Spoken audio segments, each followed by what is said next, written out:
Hello, welcome to the channel Why Stories. Enjoy watching. It often happens that life develops not exactly as we want it to. When Otilio Borrego got married, he certainly didn't anticipate ending up alone, forced to raise two daughters on his own. Like all happy newlyweds in love, he had joyful and carefree images in his mind. Unfortunately, no one is exempt from sorrow, disappointments, and hardships, and Otilio was no exception. If someone had told him about his future, he would have simply laughed it off. Who could have believed that his wife, a woman and a mother, would easily leave her husband and children? Such a scenario was almost unthinkable at the time. There were always wayward fathers, but speaking about bad mothers. Women, typically, are endowed with a sense of duty and responsibility. Apparently, Melba was not immune to all of this. She became disillusioned with marriage and the dull, monotonous life of a family mother filled with sorrows, disappointments, boredom, and problems. So the young woman clearly lacked joy in her life. When Otilio returned from work after a grueling shift at the factory and found a note from his wife on the kitchen table, he was stunned and initially didn't believe it. He thought it was a foolish prank. However, he couldn't find any of Melba's belongings in the apartment. Believing and realizing what had happened took immense effort and strength. In the note, Melba told her husband that she couldn't take their daughters with her. Her new partner only wanted to raise his own children. Therefore, she entrusted the responsibility for their daughters and their upbringing to her husband. She also mentioned that she would provide financial assistance when possible. Apparently, that never happened. When Melba left, the daughters were just little girls. The elder, Rebecca, was only 8 years old, and the younger, Alfreda, had recently turned 4. It was impossible to understand a mother who abandoned her children. However, as Otilio learned from his bitter experience, such situations occurred not only in melodramas but also in real life. Neither Otilio nor the girls ever saw Melba again. She remotely filed for divorce and relinquished her parental rights to the girls. Certainly, none of the three went through this situation smoothly and without pain. Each of them experienced their own grief and disappointment. The girls cried in a childlike manner, and Otilio sometimes even started drinking heavily, but he quickly came to his senses. He realized that if something happened to him, it would be the end for his daughters. This realization gave him strength and helped mobilize his internal resources.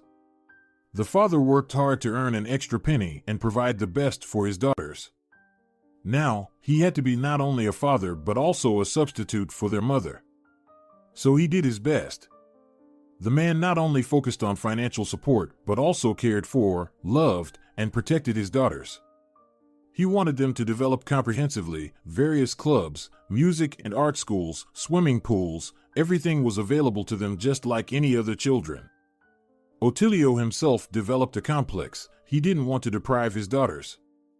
He tried his best to give them everything so that they wouldn't feel like this. They were already growing up without a mother, and that was enough.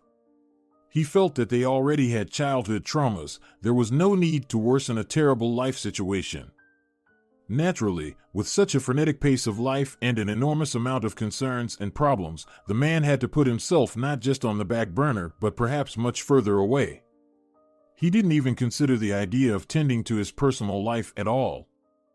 Although many advisors, especially men, strongly recommended simply finding a new mother for the girls and shifting all the responsibilities to the new wife. For Otilio, this was simply unacceptable and inconceivable. He had no idea whether this new woman would be a decent person, become a real mother to his daughters, or be able to replace their mother. No way. If the biological mother could cause such pain to the children and treat her own children like that, then what can one say about a stranger? The man pondered.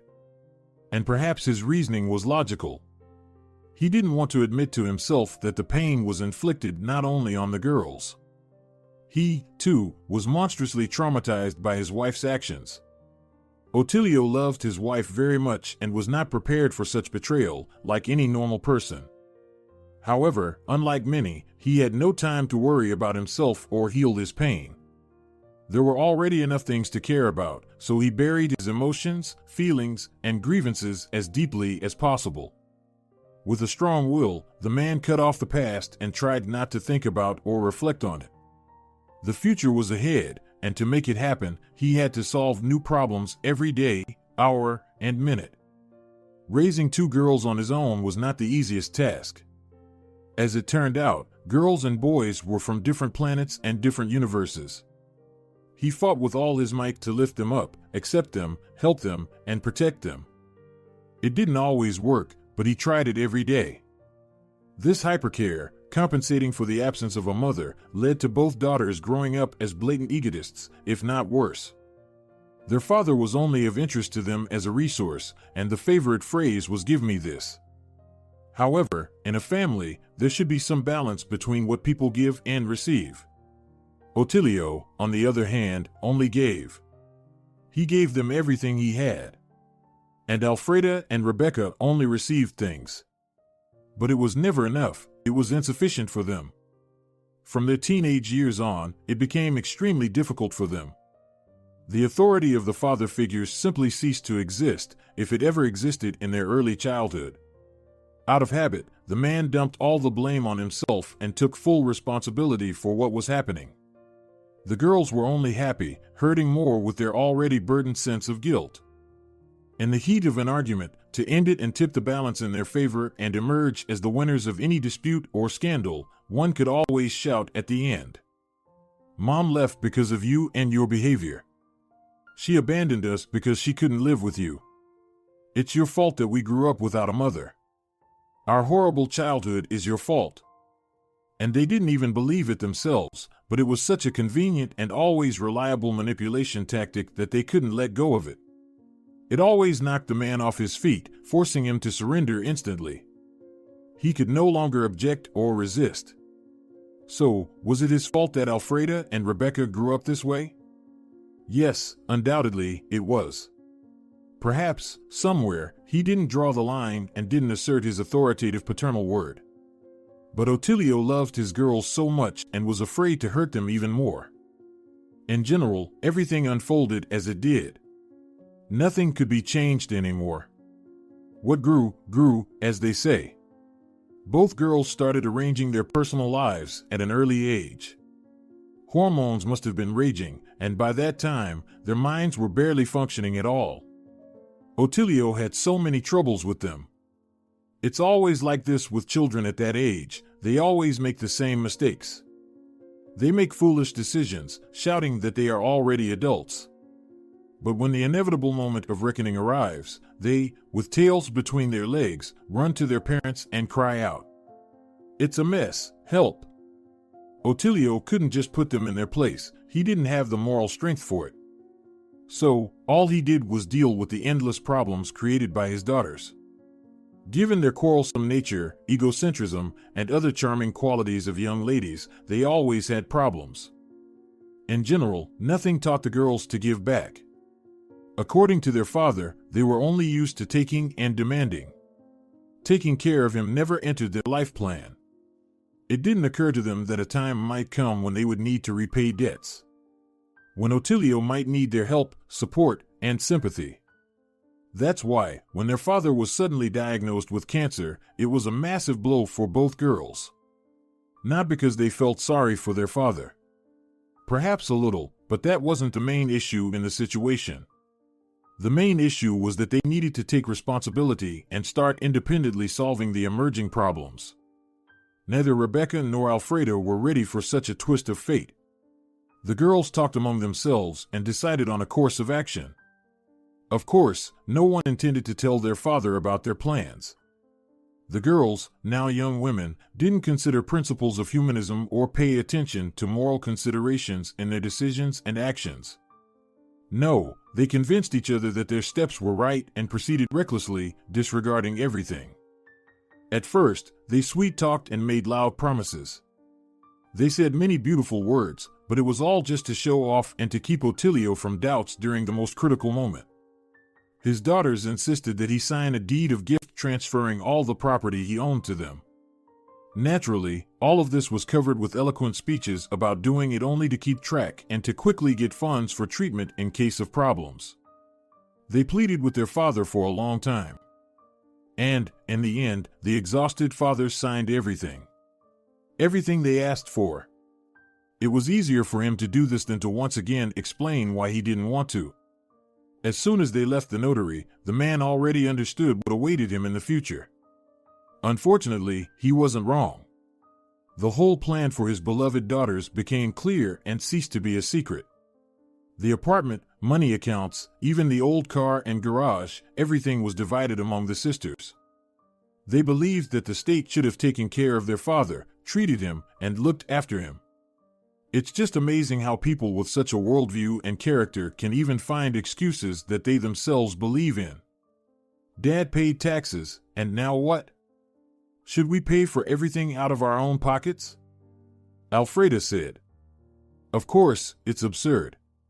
What nonsense is this? It was at that damn factory that he undermined his health, Rebecca reiterated.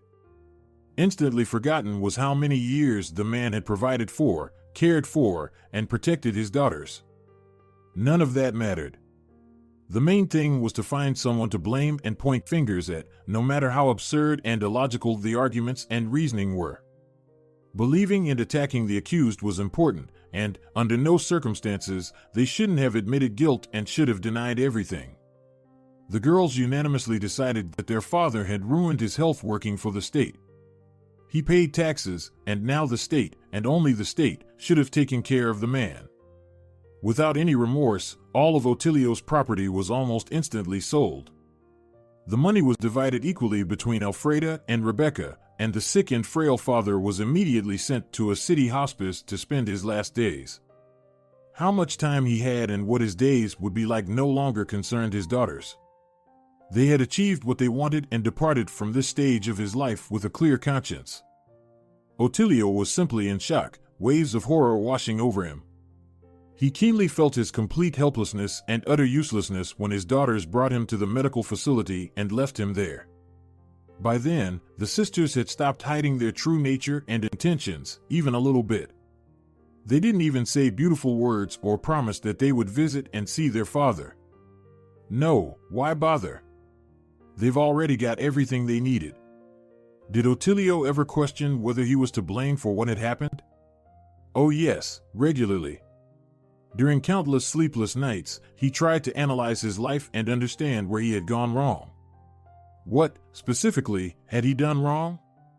Or were the genes to blame, passed on by the heartless mother who abandoned them? The questions were philosophical, there was no right answer to them.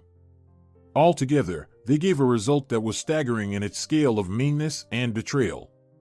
While the father was deeply impressed by who he had ultimately raised, the girls were not concerned with moral or ethical questions.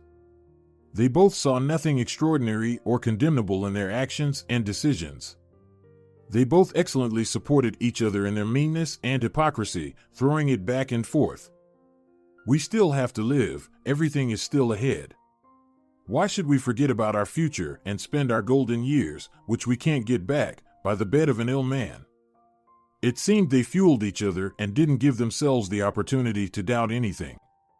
For a brief period, it was still a reason for conversation and discussion, but then it was simply forgotten, erased from memory. Well, there was a mother, now there wasn't. There was a father, and he's gone. There wasn't a single impulse from either the younger or the older sister to ask about their father's health. To find out how he was doing now, how his treatment was going, and what his mood and overall condition were. All of this was deeply indifferent to both sisters. They had their own lives, and they lived them as best they could. Sometimes it was a bit disappointing that there was no longer someone who would come to the rescue, constantly help, and pull them out of various problems, but that's how it was. The sisters didn't miss Otilio as a person, but rather his function as a safety net, an unwavering helper, and a savior. 3 years had passed since the moment the man was diagnosed with his disease. An equal amount of time was spent in hospice, where his daughters left him, depriving him of the possibility to live in his own apartment and taking everything away from him. Throughout this period, not once did either of his daughters visit or even call him. They were too busy, such communication didn't interest them. He also saw no point in calling. Otilio understood and realized everything when the door of the facility where they had simply dropped him off closed behind his daughters. The man didn't wish to hear any silly excuses or, even more so, the truth. Why bother? After all, sometimes the absence of an answer is the clearest and most honest answer. He was abandoned and betrayed. That's it, period. There was nothing more to discuss or reflect on. The entire situation changed abruptly and completely radically shifted the perspective from which the daughters viewed Otilio. One morning during a workday, Rebecca got an unexpected call on the phone. She answered. "Hello. Hello. Is this Rebecca Borrego?" She heard an unfamiliar female voice. "That's my maiden name. I'm Rebecca Crespo now." "What happened?" Rebecca nervously asked. "My name is Marina, and I am a notary's assistant. Please tell me how to contact and find your father, Otilio Borrego." "Well," the daughter hesitated. "Why do you need my dad?" "I can't tell you. I'm bound by the secrecy of a will, unfortunately." Rebecca was taken aback and had no idea what to do or say. Who could be looking for her father? Who could have left him an inheritance? Maybe their mother? Well, then it would be more logical if they were looking for the daughters, not the ex-husband. The woman decided to answer very cautiously. "My father is ill and has been in a closed medical facility for a long time. Before disturbing him, I would like to find out what's going on." "What secrecy of a will are you bound by?" "That also falls under the concept of secrecy," Rebecca, the notary's assistant, interrupted her. "Am I correct in understanding that you won't tell me Otilio's address? I need to think about it and consult with my sister. Understand, you've confused me." "Okay, I'll call you back soon." With that, without waiting for their agreement, Rebecca hung up. She was in shock and completely bewildered. Guesses tormented and tore her apart. In the same moment, the decision was made that it was impossible to do without Alfreda. It was indeed necessary to call her and tell her about the conversation. Alfreda didn't pick up the phone for a long time. Eventually, Rebecca heard a sleepy and disapproving voice. "Rebecca, have you completely lost your mind? It's 9 a.m., it's my day off." "Exactly. I suppose I could have postponed a non-urgent matter. Wake up, please, and listen carefully." The younger sister expressed herself in an authoritative tone and began to recount in detail the dialogue she had just had. After finishing, she asked Alfreda again. "What do you think?" "I don't know, she wasn't sleepy at all." The second sister was also full of confusion. "Perhaps everything needs to be checked. Do you think you can find out something?" "How, Rebecca?" "From whom?" "If I knew, I wouldn't be asking you. But you need to have accurate and detailed information to act wisely and with open eyes. Don't you agree? So, we need to find out everything as soon as possible." "True." "Okay, I'll think about it." Alfreda fell silent for a moment, as if checking her feelings, and after a pause, she uncertainly asked, "Do you think Mom passed away and left a will?" "That was the first thing I thought, but in general, it's logical that in that case, it would be us in the will, not her ex-husband, from whom she ran away," Rebecca reasoned wisely. But she thought so constructively only because she had considered all possible options. She had simply had more time to grasp the problem than her younger sister. "It sounds logical," Alfreda reluctantly agreed. "Okay, Rebecca, I'll try to dig up something as quickly as possible. Fortunately, it's a day off today. But don't expect quick results, I haven't figured out where to start yet. Listen, I've got an idea. I told this assistant that Dad was in a medical facility. I think if she's persistent and hardworking enough, she's probably calling all of them. What do you think?" "Right." It finally clicked for Alfreda. "If that's the case, we can proceed this way. Wait a few days, and then try to talk with some nurses from the department where Dad is." "Not bad. Do you know anyone? How could I? Have we ever been there? No, of course not. But, in fact, the question isn't complicated. We should find and interest someone, Alfreda reasoned. Okay, then you take care of it and let me know what you can find out, and then we'll figure it out. Agreed. With that, the conversation between the two was over. Each of them pondered deeply about what had happened after it. Although there was some plan to gather information, both of them still wanted to develop at least some of their own conjectures. Nothing sensible came to the mind of either the younger or the older sister. They didn't know any relatives, they only had their father. Well, and nominally, their mother. Neither Alfreda nor Rebecca truly believed that Melba could suddenly appear in their lives, even if she were dead. Many years ago, she had eliminated her entire former family from her life. It's been 3 days since that conversation, and both women were terribly nervous. Their past lives and their father had not occupied such a significant place in their lives for a long time. Rebecca nervously messaged her younger sister several times a day with questions, but only received excuses. By the evening of the 3rd day, Alfreda called her sister. "Did you find out?" She got straight to the point, wasting no time. "I did." "How? And what's there? Tell me. Don't drag it out, Alfreda." Rebecca was impatient. "I told you that you just need to financially stimulate and motivate people. That's it, the case is simple." It turns out the notary has already been to Dad's. The younger sister admired herself and continued to drag it out with pleasure.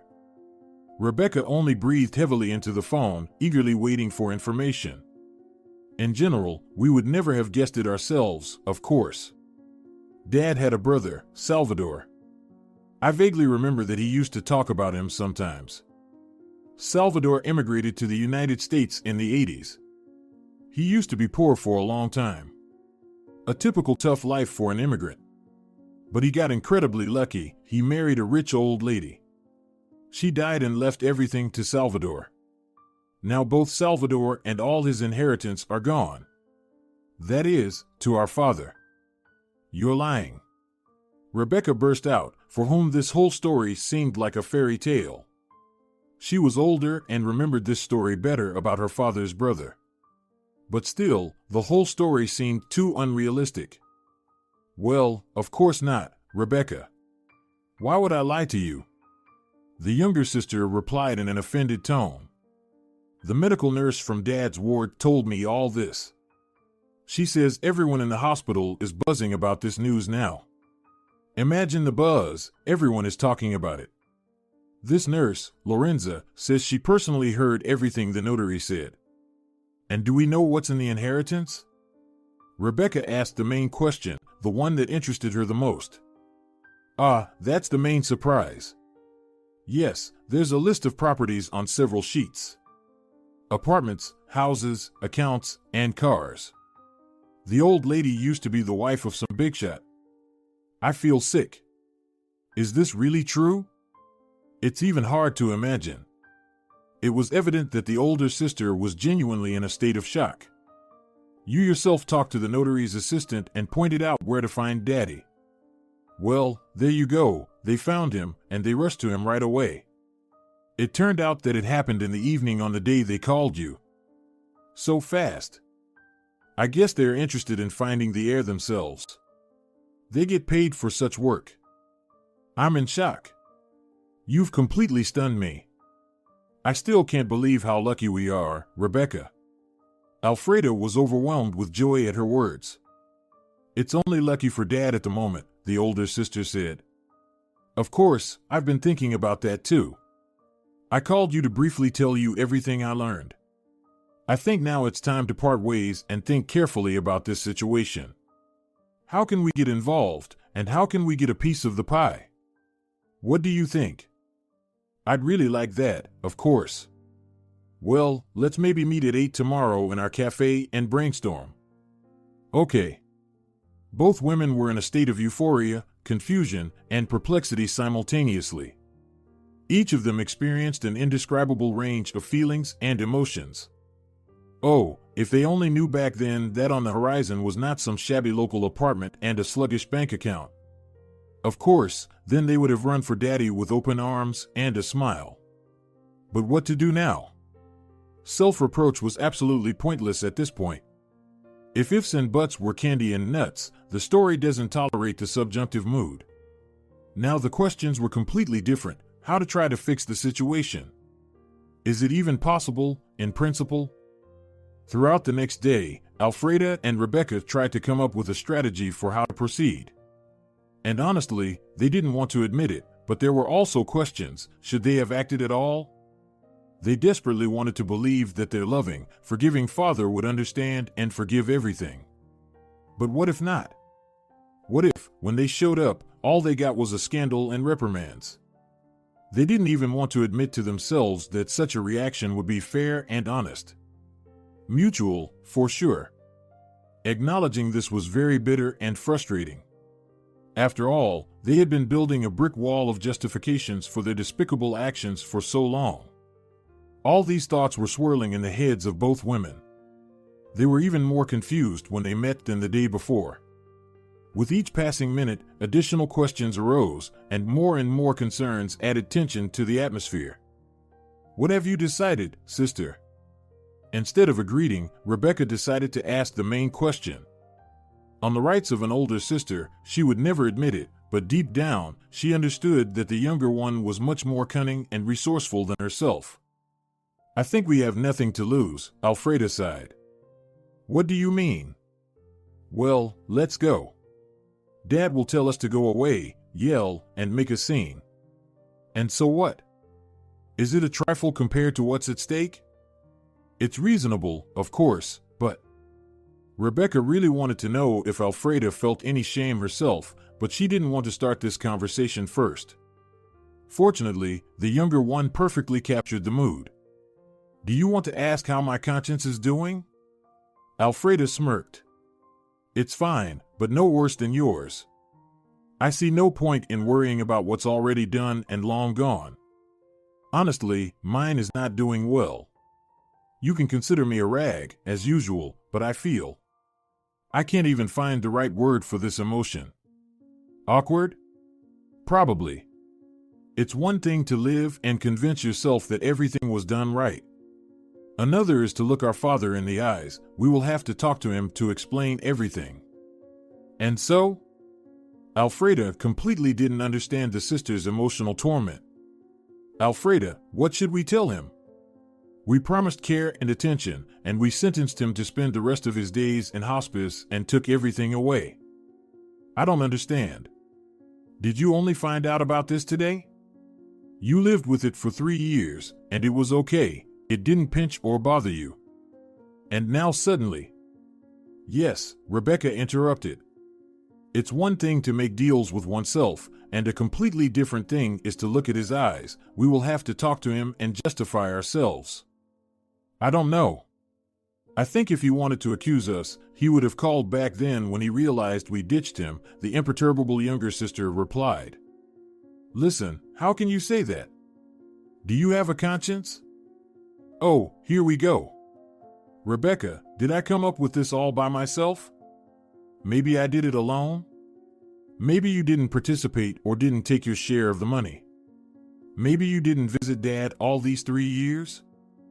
I'm not absolving myself of this, and I'm ready to admit that my actions are unpleasant and characterize me poorly. But that's not the point. I'm talking about how to face the fact that he will judge our behavior. Well, as usual, we'll come, lower our gazes, and apologize. If he doesn't understand, if it doesn't work out, then we'll know we at least tried. And if it works out, at least you understand the prospects." Alfreda dreamily said. "You seem very cynical about it. Your way doesn't seem to be working at all. I'm not insisting, of course, you're free to act as you see fit. I just think your evaluation is strange. As if you're afraid to face his reaction now. Weren't you afraid back then?" "I thought I'd never see him again," Rebecca admitted, hanging her head. "Life circumstances always change. You need to take it more calmly, I think. Anyway, You can do as you please, but I, absolutely for sure, will try. No options, don't even try to talk me out of it. Such a chance comes once in a lifetime. I'm not a fool, I'm not going to throw away a winning lottery ticket. I need to at least try to cash it in. Alfreda triumphantly looked at her older sister. With her words, she somehow managed to inspire Rebecca, who had doubts until the last moment. In general, she had always followed Alfreda's lead since childhood as the younger sister. She knew how to lead from an early age, manipulated people excellently, and always got her way. And now, effortlessly, she persuaded her sister to join her side. Sure, I'll go with you, Rebecca said humbly.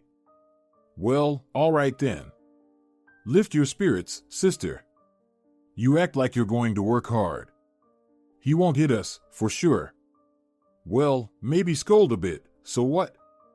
Alfreda expressed her usual attitude. Rebecca asked her younger sister to give her at least a few days. She didn't respond with understanding, but she didn't engage in a confrontation right away. They had enough time. And anyway, Alfreda didn't want to appear before their father immediately after the notary. This situation with the sudden enlightenment and revelation seemed too far-fetched. Moreover, if they came a day after the announcement of the inheritance, Alfreda calmly accepted the fact that anything could happen, any reaction from their father. Rebecca mentally prepared for the visit, trying to understand how to act and what to say. In the end, she just gave up. She realized that they would have to improvise and probably couldn't predict anything. It was impossible even to imagine how Otilio would behave. Only from him could they derive guidance for their reactions. There was no more postponing, and the sisters went to the reception hours at the medical institution where they had placed their father. They decided it was forever. As it turned out, we can only hope and assume that someone from above dictates our actions and knows for sure that we can do nothing. Of course, trying to imagine themselves at their best, Rebecca and her sister bought various goodies to pamper their father. They didn't want to show up empty-handed after 3 years of separation. No matter how much they prepared, no matter how many possible reaction scenarios of Otilio's behavior they played out in their heads, the sisters could never have predicted this option in real life. Their father simply pretended that nothing had happened. He greeted them as if they had said goodbye just yesterday, as if their visit was a matter of course. Alfreda and Rebecca entered the recreation room, where the nurse directed them, indicating Otilio's location. They recognized him immediately. He was sitting with some old man at a table, playing cards. The women approached carefully and, from behind his back, uttered, "Hello, Dad." Otilio turned slightly, glanced at the visitors, and calmly said, "Hi. Wait, I need to finish the game." They were flabbergasted. They expected anything and everything, but not this. Naturally, there was nothing left to do but sit down meekly on the hard couch by the window and wait for their father to finish. It probably took about 15 minutes. The sisters were so shocked that they didn't even talk to each other, nor did they exchange glances. They were just sitting silently, staring at the players, and waiting for their turn. "Why did you come?" Otilio immediately started with the most important question as soon as he approached his daughters. Rebecca stammered. She didn't have time to prepare for the onslaught. All her enthusiasm, for which she had mentally prepared herself in advance, dissipated during the waiting time. "We wanted to know how you're doing." Alfreda, unlike her sister, managed to quickly compose herself and respond directly, looking her father in the eyes. "Why all of a sudden?" He smirked in response. "Dad, why do you start like that?" Alfreda decided that the best defense was an attack and immediately changed her previous tactic. "Do you think it was easy to make up our minds and come?" "It wasn't that simple." "Maybe then you shouldn't have disappeared?" Otilio asked in the same manner. "Okay, let's not argue right away." The conversation didn't begin immediately, but somehow it began to restore itself and shifted into a somewhat more peaceful channel. Otilio spoke coldly and perhaps even indifferently. But, in any case, it was much better than the sisters expected. Trying to persuade their father to tell them the news about the inheritance, the cunning younger daughter began to share details of her life. She did it moderately, without speaking too much about herself, so that the interlocutor would want to engage in a conversation. Nothing worked. The father responded calmly and evenly. He only spoke about himself in terms that were already obvious, something about treatment, something about life in the hospice. However, no matter how the sisters tried to cleverly get some information, they didn't succeed. Of course, no one planned to talk about the death of their father's brother directly. Neither Alfreda nor Rebecca planned to discuss with their father what they knew about the sudden wealth that had befallen him. On the contrary, their plan was to try to convince their father of their selflessness and that the inheritance event and their appearance were not related. Of course, they were not fools, and they guessed that their father was not a fool. Of course, he would think these two events were connected. But knowing for sure and guessing are two big differences. Moreover, the sisters had agreed in advance that if Otilio decided to share with his daughters, they would feign surprise. But the women received no information about what had happened. After some time, Alfreda decided that they needed to approach the issue with military cunning. She began to ask leading questions that hinted at the topic they needed. Not directly, of course, but nevertheless. She asked about family members who communicate with Otilio. Maybe someone visited him? At least call him? They only received a negative answer to this. Rebecca was chatting about unexpected meetings and news that happened in life and often occurred when you least expected them. The father was just listening silently to everything the older daughter said and remained silent, occasionally nodding. Everything that the women led to in their conversations, or just idle talk, always ended the same way. Otilio pretended to be oblivious. When he went to the bathroom, Alfreda hissed at her older sister. "That's it, we should stop. Our subtle hints are becoming evident with each passing minute. Perhaps he needs time. He can't just open up to us again. Apparently, it hasn't healed yet." "Yes, you are probably right," Rebecca sighed. After the unexpected reaction during the meeting with their father, she somehow ignited with enthusiasm that everything would be much easier. Everything would go smoothly as before. When Otilio returned, the conversation flowed less tensely. But the sisters, as agreed, no longer hinted at anything and led a normal, ordinary conversation. In the recreation room, where they had been sitting all this time, there was a television that never stopped working. They were sitting in a corner, not interfering with those who wanted to watch, and the TV sound didn't disrupt their conversation. At some point, Alfreda's eyes slid over the working screen, and she saw that they were showing the movie Brother. The decision was made in a second. "Oh, look, that's the film Brother." She drew the attention of her father and older sister. "By the way, Dad, how's your brother, Uncle Salvador?" Alfreda immediately received an unnoticed but very painful hit on her leg from her older sister. "I don't even know, we haven't talked for a long time," Otilio lied without blinking an eye. Did Alfreda regret not restraining her sudden impulse? Yes and no. Although, in principle, she was accustomed to never blaming herself for anything in her life. She saw no practical sense in it.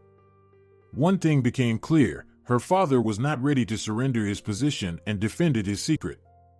The cunning of the daughters clearly did not pass. He even dared to resort to outright lies just to close off. Alfreda knew her father well enough to understand that this decision was not taken lightly. Unlike herself, he couldn't stand lies and preferred to remain silent or not disclose information if necessary. Outright lies were extremely uncharacteristic for him. Some time passed after what Alfreda did. The women were sitting, chatting about different things with their father, and then left. They promised to visit again soon. Again in 3 years?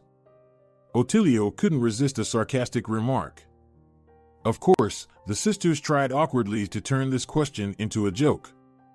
As soon as the women left and the entrance doors closed behind them, Rebecca instantly pounced on her younger sister. "Is this what you call wrapping it up?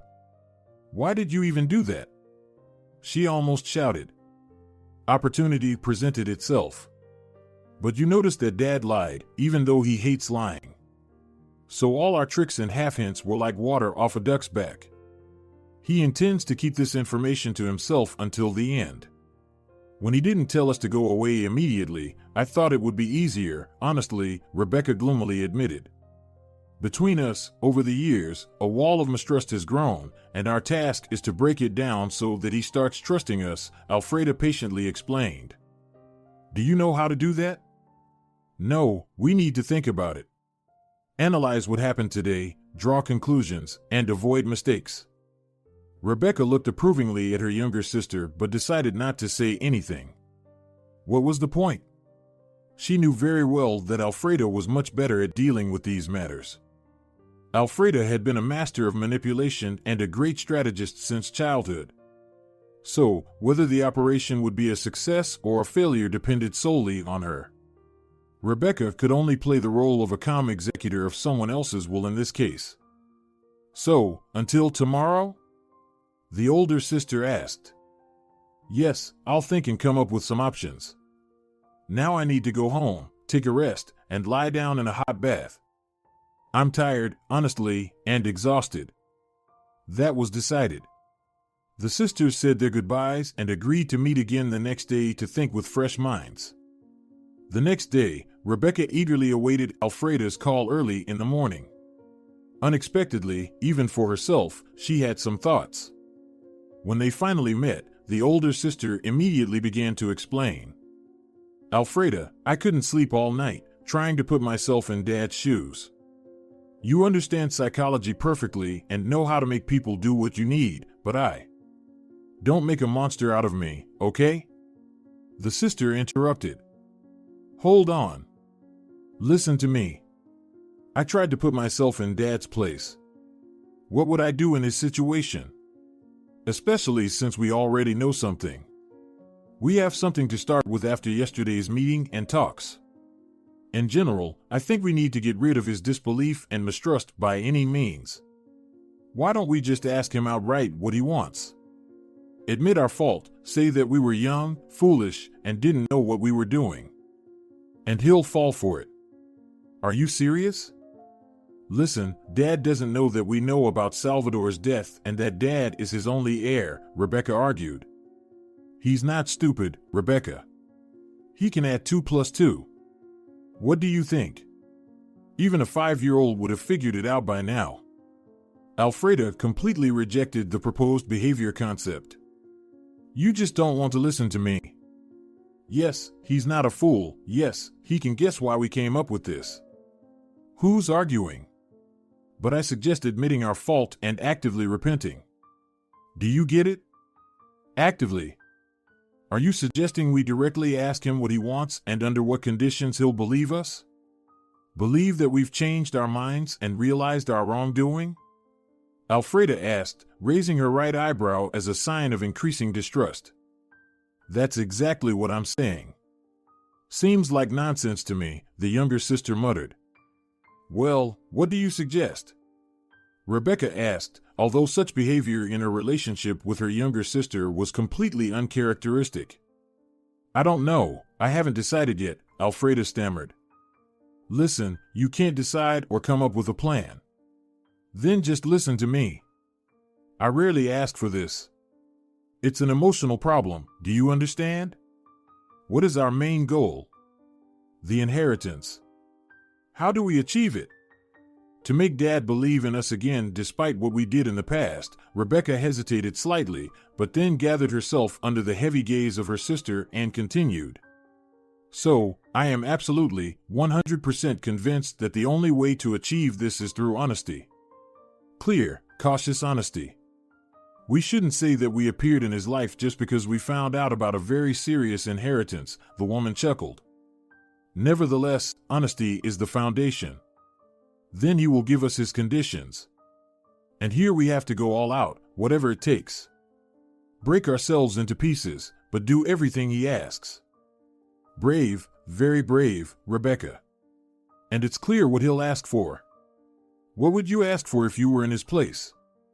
Clearly, he wants to return home and get his apartment back.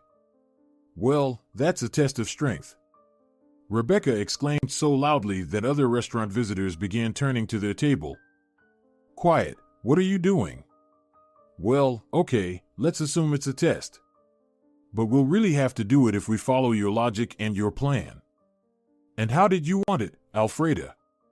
To come, apologize, find out about the inheritance, and immediately hope that Daddy will hand it over to us right away? Right there in the chief physician's office, with a notary, while he will stay there to live out his days. Rebecca attacked. She herself found it strange to behave like this, but right now she couldn't understand her younger sister at all. No, of course not, Alfreda hesitated. Not like that. Are you suggesting we buy him an apartment? Probably, yes. So what? There's a lot more money at stake, haven't you forgotten? No, but isn't it too much? Alfreda, I really don't understand you right now. I don't understand how you plan to get Dad to transfer Salvador's property to us. Well, we've already deceived him once. We need to regain his trust. At any cost. Whatever he asks for, the gain will outweigh all our efforts. Consider it just an investment. It's a very expensive and unreliable investment. Alfreda didn't give in. You don't have any plan at all, Rebecca retorted. And that doesn't mean you can act poorly because of it. The younger sister didn't back down. Okay, this is just bickering. Alfreda, let's be constructive. We don't have much more time. I've thought about it and presented my arguments in detail. I understand, okay. Let it be your way. Apparently, there really aren't any other options to regain Dad's trust. Alfreda gave in. Rebecca tried her best to maintain a neutral expression, but inside, she was beaming with joy and triumph. Despite being the older sister, she had always been the follower, always submissive, going along with things. She rarely won in any argument or dispute with her younger sister. So the fact that she was able to outplay Alfreda in such a complex and serious matter now, oh, the taste of victory was so sweet. Especially considering the importance and principled nature of the decision they had just made. Without jokes and unnecessary pathos, their entire future might depend on the choices made here and now. Yes, even without excessive caution, it definitely did depend. It was an unequivocal victory. For some time, the sisters discussed details and rough edges, but in essence, Rebecca's idea was accepted as the main plan. The sisters agreed to meet and go to their father in 3 days, already repentant and offering peace. They wanted to mend their father-daughter relationship, forget the past, and leave it behind. They didn't even have to apologize to smoothly approach the issue. On the second meeting, Otilio behaved somewhat more gently with his daughters, but it was clear that he was still hurt. It would be strange to blame or reproach him for it, of course. Nevertheless, some distance, unsaid things, and neutrality remained between them during the dialogue. Rebecca decided to ask the question that hung in the air during the last meeting but was left unspoken by the daughters. They did ask how their father was feeling, but they didn't ask about his oncological illness. Perhaps they were afraid or felt awkward. It was probably a symbiosis of conflicting feelings. Dad, how's your illness? It's in a stable remission so far. I hope it'll be this way. Thank God. Thanks to the doctors, literally, they saved me. Well done. Otilio answered without any hesitation. Dad, Alfreda began. I understand that we are very guilty before you, and I understand that forgiving us is not easy and probably unlikely. But please understand us, we were just scared. In childhood, Mom abandoned us, we were terribly tired of losses, and we were just afraid of losing you too. It was so painful and terrible. It was stupid, unforgivable behavior, a mistake. Rebecca looked at her sister and couldn't believe her eyes. Alfredo was crying. The Theatrical Institute director himself would confidently say about this scene. I believe it. How can we atone for our guilt? How can we become close again? Saying this obviously pre-prepared text for Rebecca, Alfreda, following the dramatic structure, went from unimpressive stuttering to hesitating at each word. Then, a single tear rolled down her cheek.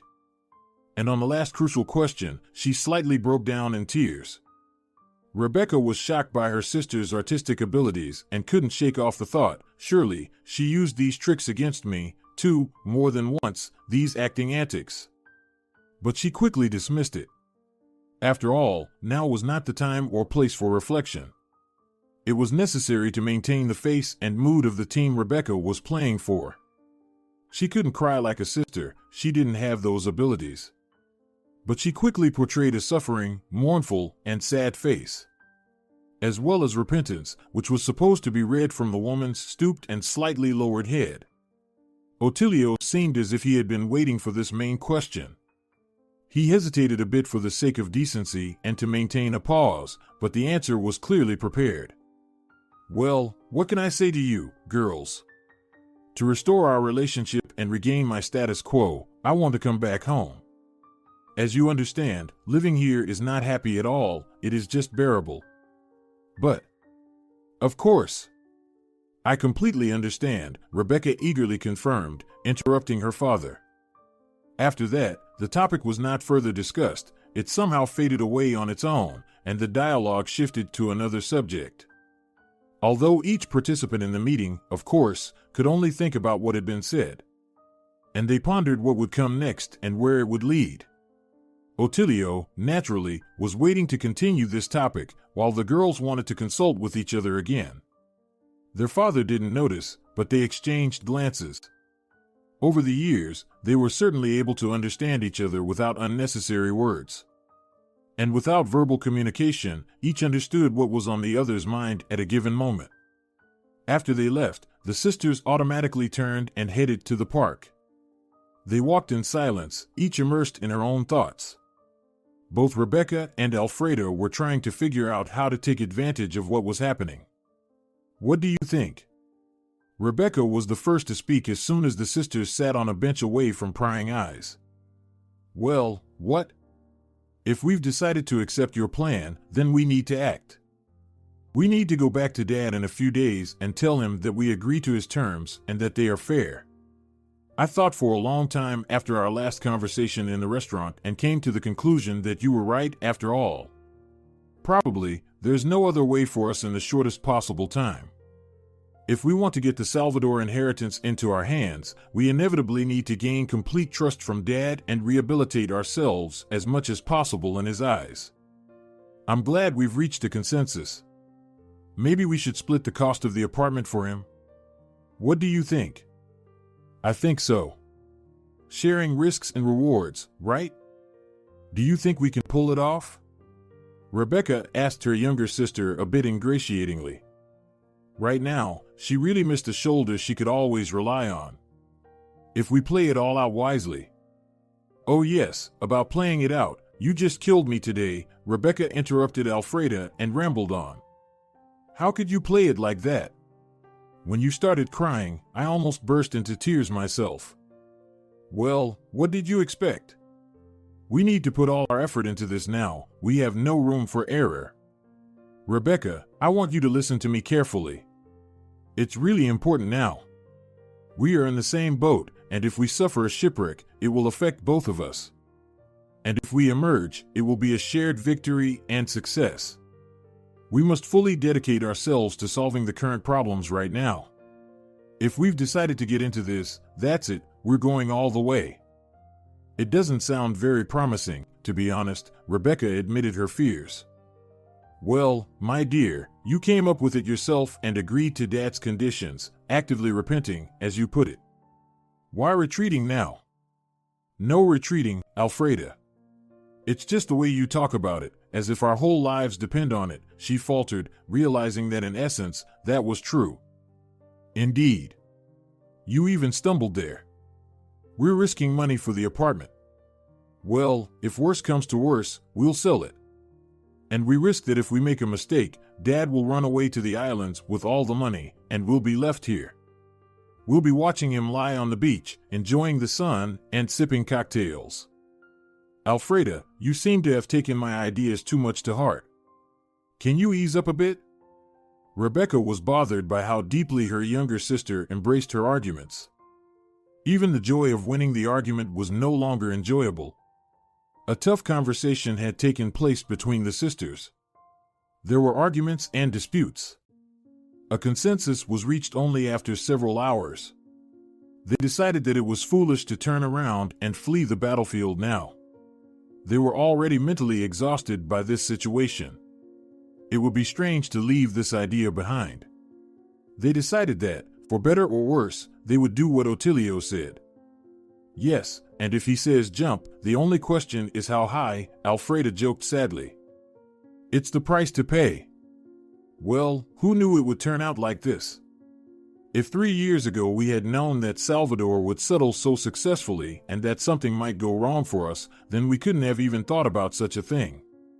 You can't predict everything. Of course, you try to calculate the options, but quite often something escapes your attention, and then it comes back to haunt you. Or it's just some triviality or events that were unknown at the decision-making point. Like in our case. Well, yes. It never happened before, and now it happened again. I remembered the famous quote. And it's always so appropriate. Never loses its relevance. Okay, enough of the poetry, Rebecca. I'm so tired, you can't even imagine. As if I were unloading freight cars. Same. So deal. Till the end? Till the end. No options, sis. They clapped their hands and went their separate ways. Having made the final decision, they wanted to take a break from each other, even though both women were exhausted. The thing is, Alfreda was born without a conscience, and Rebecca quickly learned the same. So, for them, apologizing and coming up with schemes to be forgiven were completely new experiences.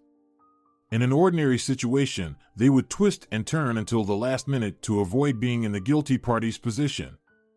When they made the decision about Otilio 3 years ago, they couldn't even imagine that such a reckoning would come later.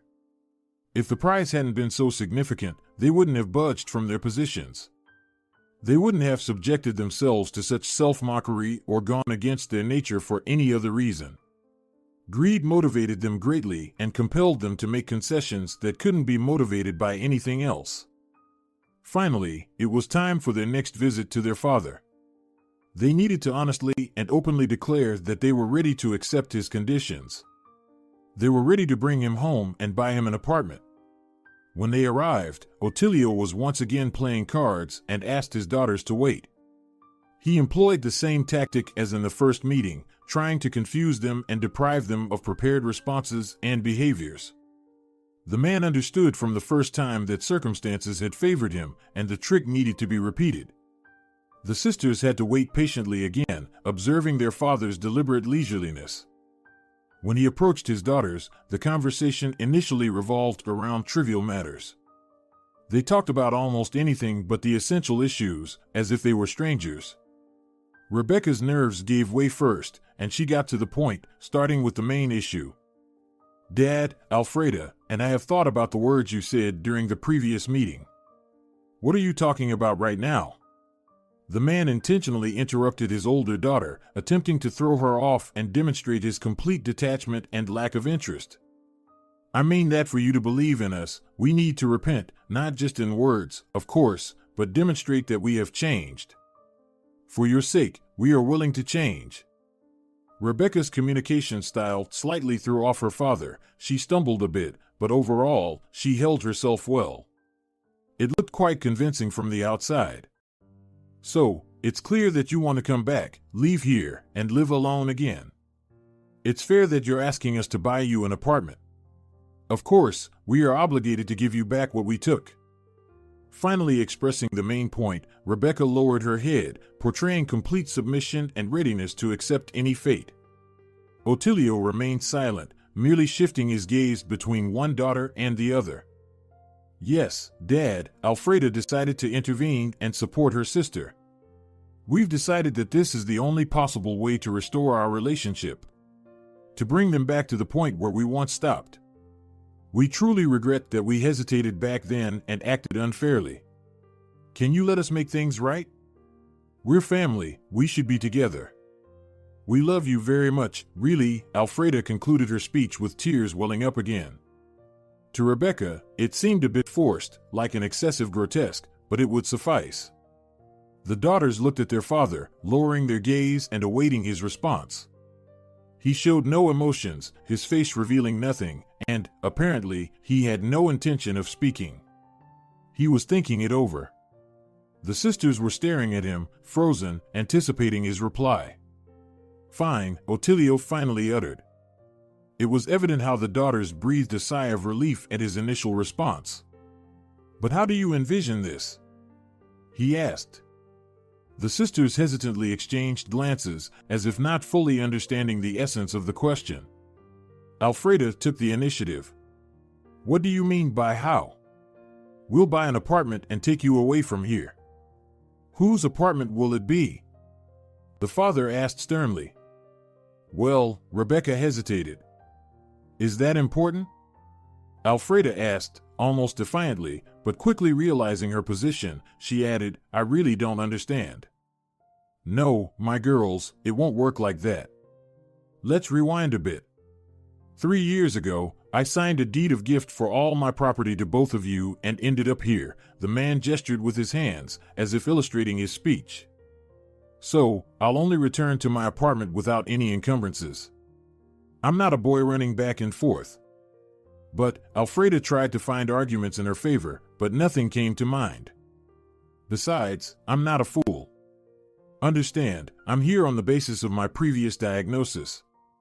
I wasn't admitted here for my good looks.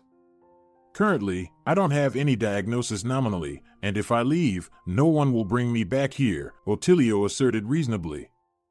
"Okay," Alfreda sighed. "If it makes you feel more at ease. Otherwise, I won't go anywhere. I don't want to move back to the streets in a month if you change your mind.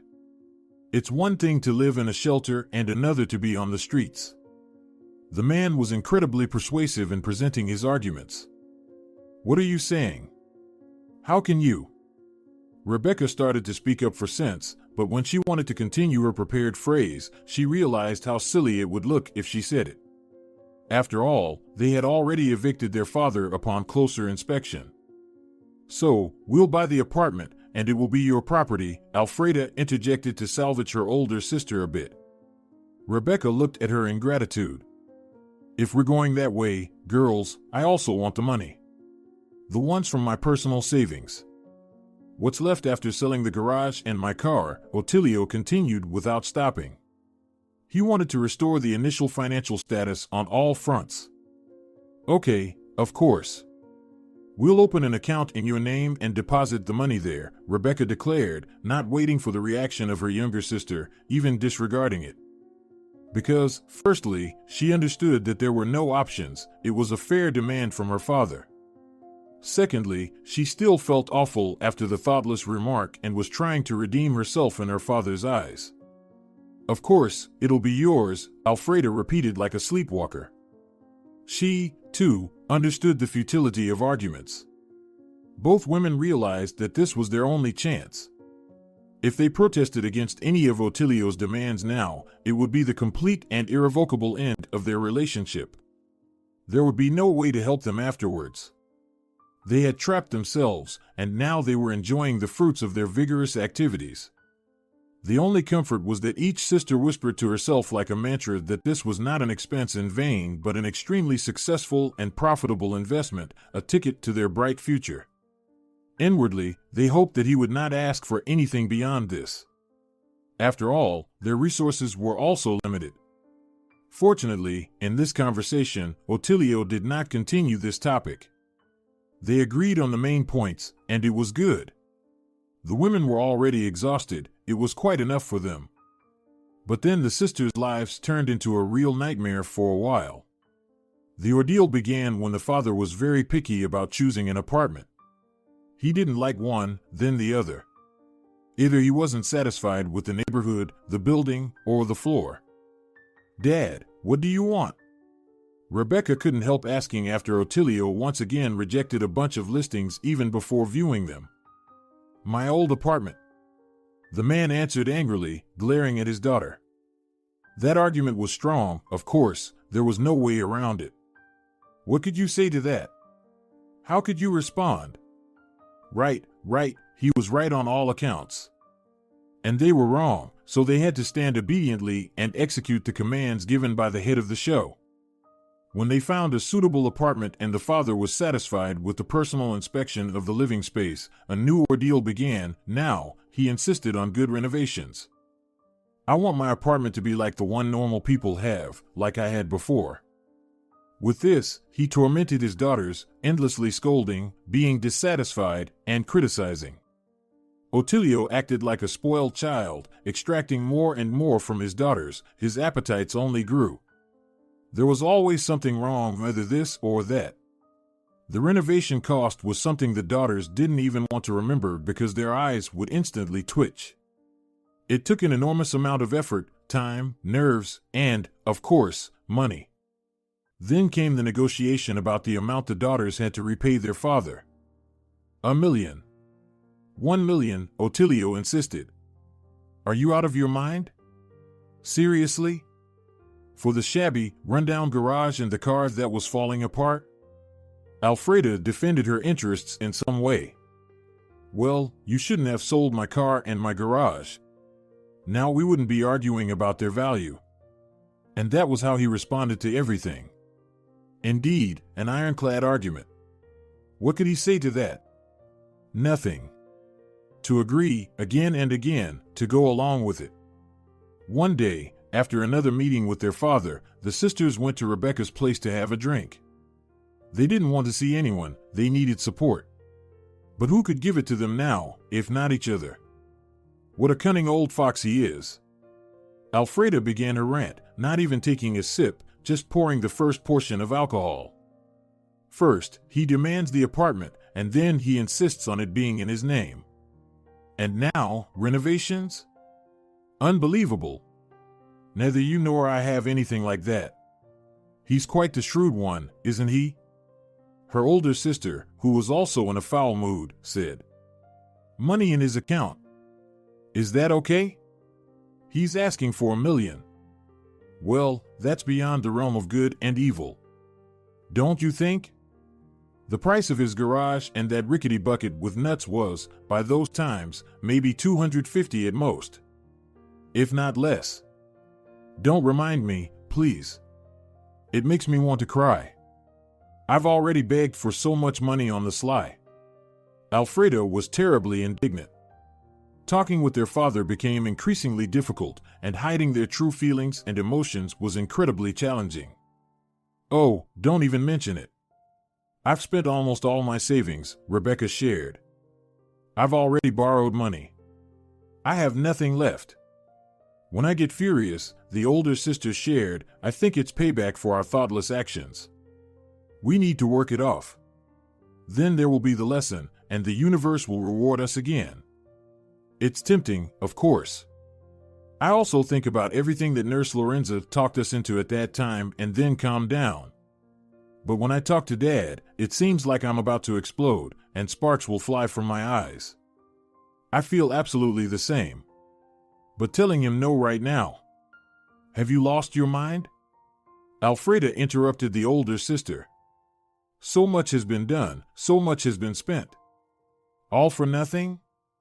No, we need to strain all our efforts and continue silently enduring all these eternal nitpickings and endless desires of Dad, which are as costly as an airplane wing. You also think he's testing us like this, don't you? Why else would he torment us like that? How many such apartments will he have tomorrow? I think, of course, it's all to test us. So giving up so close to victory is simply unthinkable. I think the same and hope for the best. When he finally pushes us too far or calculates his investments, I meditate and imagine myself on a yacht. Rebecca laughed. Yeah, me too. I repeat it like autogenic training. It's an investment, Alfreda. Endure this nightmare silently, and it will all pay off. He torments us without being deceitful. Oh, don't even mention it, sister. I hope, to be frank, that any day now he'll move for good and unveil the secret about the inheritance in his new place. What do you think? The younger one indulged in dreams. I also want to believe in that.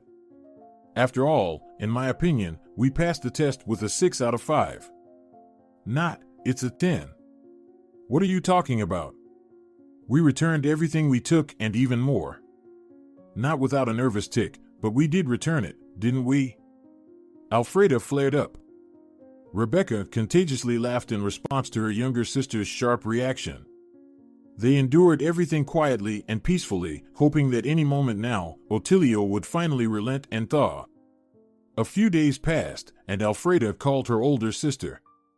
Rebecca, did you also get a message from Dad? Yeah, tomorrow. We just can't believe, honestly, that we survived this real hell. Me too. I'm keeping my fingers crossed and making a wish that tomorrow he'll finally tell us about the wealth that has fallen on us, Alfreda laughed. She had talked about it with her sisters several times a week, and she herself had speculated countless times about such a possibility. I'm waiting for the same. I hope the Lord hears our lamentations. By the way, since it's a housewarming, we should give something, right? Rebecca asked. We've already given him so much, the younger sister almost shouted. Stop it. Come on, we've almost done it. I thought it would be foolish to give up now and show who we really are, Rebecca answered conciliatorily and judiciously. You're right, of course, I'm sorry.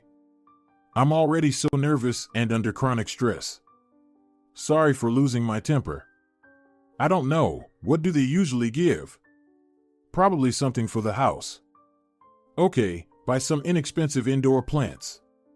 Just inexpensive, enough of spending on this old miser. And I'll buy a cake, is that okay? It should be fine, I suppose. And yes, Alfreda, what you said about the old miser was spot on. Keep yourself in check, please. I'm telling you, I'm not saying it to outsiders. And not to our insatiable dad himself. I'm just terribly fed up.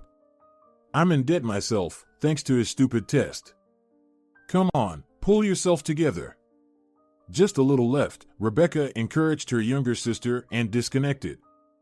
In front of her, she still maintained composure and the appearance of self-control, although inside her, emotions were swirling no less. Alfreda was right, their father's checks had become unbearable. They had redeemed their guilt, and it was clear that the punishment was now excessive. Well, tomorrow it all will become clear, Rebecca concluded, summing up her emotional outburst. Indeed, she and her sister were already rubbing their eager hands together. They were confident that everything was going in their favor. They believed in it, convincing themselves that Otilio, at his new place during the celebration, would not be able to contain himself and would surely reveal everything to his daughters about the check, the death of his brother Salvador, and, of course, his inheritance. Although it would have been better to start with that, undoubtedly. The women had uplifted mood in the early morning.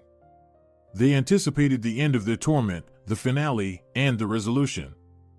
They felt like singing and dancing with joy. What held them back was the fact that their father hadn't revealed his cards yet. As agreed, the sisters brought a gift for their father and a treat. Otilio himself was in good spirits, and his daughters perceived this as a good sign and a positive omen. First, of course, there was a tour of the apartment. Although it was somewhat strange, as the daughters themselves had done the renovation. But they couldn't refuse their father, especially in such a trifle. It clearly brought him true pleasure. At the table, the conversation was initially very casual. They spoke as if about trivial matters related to the apartment and the renovation. About what else needed to be done. Somehow, unexpectedly, Otilio started talking about his relatives. At first, he mumbled something about his parents, but his daughters barely listened. They were waiting for the denouement and the coveted name. Their hearts sank. Both sisters restrained their overflowing joy and the triumphant cry of finally. Meanwhile, their father continued to mutter something, telling a story. When Alfreda finally heard the phrase "my brother Salvador," she physically twitched. The woman looked around slyly, hoping that her father didn't notice such a reaction. Otilio droned on for about 10 minutes, providing a detailed and tedious account of his brother. The daughters were physically exhausted by waiting, and everything inside them was boiling. The ladies listened very attentively, afraid to miss any important information amidst all this verbal diarrhea, which was unnecessary for anyone but carried vital information for them. The daughters even straightened up, sat neatly, and listened to every word in silence and wild tension. The end of the life story was all the more unexpected. Yes, my brother was there, but now he's dead. He was such a scoundrel. He was just as much of a human scum as you, girls. He kicked the bucket alone, almost in the dumpster. Due to the shock, the sisters felt like they were suffocating.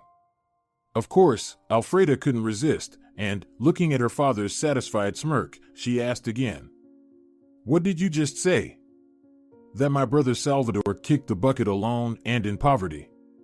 It was a fitting fate for such a bastard." "And what? Did you expect to hear something else?" Otilio said this and burst into a hearty laugh, pleased with his successful joke. "I don't understand," Rebecca said, now finally starting to come to her senses. "Not only are you vile creatures, but you're also complete idiots. I didn't believe until the last moment that you'd fall for it. Lorenza played her part well, didn't she? We've been rehearsing for a long time." "You're joking, aren't you?" the older daughter said, still not believing what was happening. "Why would I? I'm very serious now, my dear girls. I think it went well. How did you like the performance? Was it convincing?" The sisters exchanged glances and didn't know what to do or say. They were in complete shock. The joyous emotions that filled them just 5 minutes ago sharply gave way to disappointment, aggression, disbelief, and the realization of their own impenetrable stupidity. Otilio looked at his daughters, and a satisfied smile spread across his face from ear to ear. It was evident that the expression on their faces warmed his soul, acting as a healing balm. "We wrote the script for the entire department and rehearsed. The assistant to the notary, Marina, in reality was Claudia Santos. She won a competition for the role. She was chosen for her persuasiveness and the youthfulness of her voice. And Lorenza did a great job, our little nurse. Everyone did well, right? Everything was calculated. But I didn't think, girls, that you were such fools. It pleased and disappointed me at the same time. Why did you believe it? Although, of course, I knew that the unexpectedness would have an effect and that I hadn't shown up in 3 years, do you think it's a coincidence? No, girls. I'm grateful for my health, it didn't fail me. It allowed me to recover and serve you the sweetest of all dishes. So, how do you like it?" "You!" Alfreda suddenly screamed. "I wouldn't advise you to do that," the father interrupted sharply. "I already have a will. Of course, you're not mentioned in it." Otilio laughed. "Okay, get out immediately. And I never want to see you here again. If you dare to do anything, you probably understand that I no longer have paternal feelings for you. I will not spare anyone." Rebecca didn't say anything. She was in shock, moving like a sleepwalker. She saw no point in objecting or saying anything to her father. It only humiliated her. She just stood up from the table and headed towards the exit. "Wait!" Alfreda shouted to her. Apparently, she wanted to stop her sister and still try to assert their rights. Although she understood it herself, what can you do here? They really fell into their father's trap. "Let's go, we have nothing else to do here," Rebecca replied quietly and very calmly. For the first time in her life, the younger sister, without resisting or showing any character, followed along, realizing that Rebecca was right. They really had nothing else to do here. It's all over, as they say. It was a loss. Closing the front door behind his daughters, Otilio looked around his apartment once again and smiled. Everything bad had already happened, and everyone had learned the life lesson perfectly. If you're enjoying it as well, leave a like and subscribe.